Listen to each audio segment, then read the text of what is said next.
Did Kamala Harris not pick Pete Buttigieg as her vice presidential running mate because he was gay? Check out this exchange with Kamala and Rachel Maddow. If his reaction to that, since this part of the book has come out, if you've had any reflection on that, or I guess I'd ask you to just elaborate on that a little bit. It's hard to hear. Yeah. With you running as, you're the first woman elected vice president. You're a black woman and a South Asian woman elected to that high office, very nearly elected president. To say that he couldn't be on the ticket effectively because he was gay is hard to hear. No. That's not what I said. Okay, so let's take a look actually at what is in the book. Tom, there are more excerpts from Kamala Harris's forthcoming book published today in The Atlantic. Last week, she talked trash about the Biden administration. This week, she revealed that her first choice for her running mate was not Tim Walz, but in fact was Mayor Pete, saying, quote, "He would have been an ideal partner if I were a straight white male. But we were already asking a lot of America to accept a woman married to a Jewish man. Part of me wanted to say, screw it, let's just do it. But knowing what was at stake, it was too big of a risk." I mean, I don't know. It sounds to me from that passage, he wasn't chosen because he was gay. Let's hear what Kamala's response is. That he couldn't be on the ticket because he is gay. My point, as I write in the book, is that I was clear that in 107 days, in one of the most hotly contested elections for President of the United States, against someone like Donald Trump who knows no floor, to be a black woman running for President of the United States and as a vice presidential. So we're 30 seconds into her answer. She hasn't said anything yet. Running mate, a gay man, with the stakes being so high, it made me very sad, but I also realized it would be a real risk.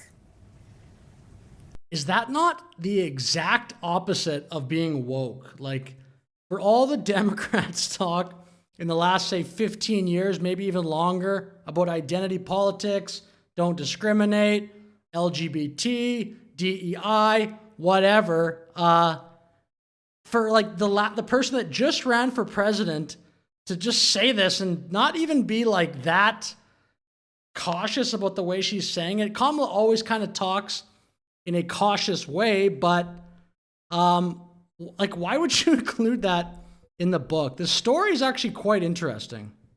No matter how, I've been an advocate and an ally of the LGBT community my entire life. So it wasn't about any prejudice on my part, but what does that, being an ally to the community, have to do with this decision? I just wish Kamala would just say, like, I would on some level respect it if she just said, we didn't pick him because it was just too much on the ticket. I don't know. Like, she kind of said that in the book, but now she's just kind of waffling around. Like, I don't even think I would agree. I think Pete Buttigieg would have just been an objectively better choice than Tim Walz. What do you think? I think Buttigieg would have done way better in that debate. Governor, you previously opposed an assault weapons ban, but only later in your political career did you change your position. Why? Yeah, I sat in that office with those Sandy Hook parents. I've become friends with school shooters. I've seen it. With J.D. Vance, I think J.D. Vance still would have won, but it wouldn't have been, I don't think, such a one-sided debate. So I've become friends with school shooters. That we had such a short period of time. And the stakes were so high. I think Pete is a phenomenal public servant. And I think America is and would be ready for that.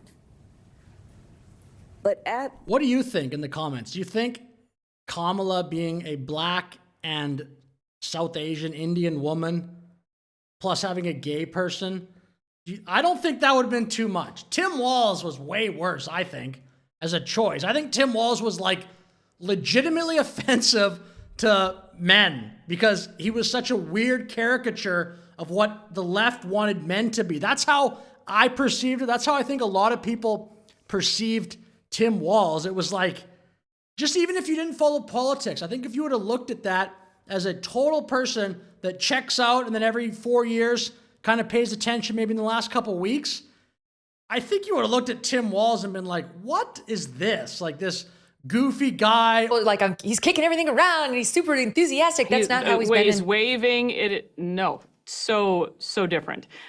We've never seen this guy before, and that's sort of the fodder among local reporters and whatnot. Many are leading his cheering section. They could not be more thrilled for him as the selection. But for those of us who've actually uncovered a lot of this years ago, saying, why is he lying about that? That's the thing. Even with this IUI, IVF, why would you lie about that? When I had to make that decision with 2 weeks to go. And maybe I was being too cautious. I'll let our friends, we should all talk about that. Maybe I was. But that's the decision I made. And I, as with everything else in the book, I'm being very candid about that. Yeah. Look, if she would have said that and then just stopped, like the rest of that answer, so that was maybe 10 seconds, I could have accepted that answer as decent, just like, oh, maybe I was being too cautious. I don't know. I didn't pick him because but she kind of gave this 1:30 long dance around that. With a great deal of sadness about also the fact that it might have been a risk. Well, I don't know. Interesting, I guess, comment. It's just seems like the exact opposite of everything that the woke crowd would want. And then also, imagine if this was on the other side, what many people will be saying if the Republicans just said that in their book, like, oh yeah, I didn't pick him because he was gay. Like the left would have as they say, a field day with that one. Oh, you're a homophobic person, blah, blah, blah. Anyway, with that said, I'll finish the video. Thank you for watching. Have a great day.